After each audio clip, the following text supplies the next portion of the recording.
There are 3 steps to making your website public and going live with Squarespace. The first one is optional but highly recommended, and that's to come into Settings, Domains, select Built-in Domain, change this out to your business name or something relevant, come back out, and ideally either connect a domain you own if you have a custom domain, or purchase a domain.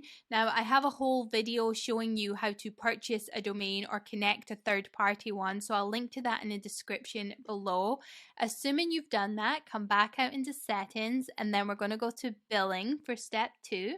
Under Subscriptions, it will show that you don't have an active subscription, so we'll click on the trial one, select Upgrade. In the top right hand corner, you'll be able to change your currency, and then you can select a hosting plan. You can either pay annually, which offers a number of benefits, or you can pay monthly, which is a little bit more expensive. So once you've done that, select your hosting plan. Go ahead and put in your payment information, select Save and Continue, and then you can review right before you purchase.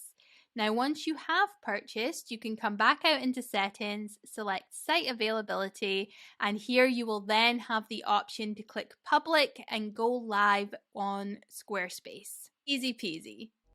Hey, if you like this video, there's a good chance you'll also like this one.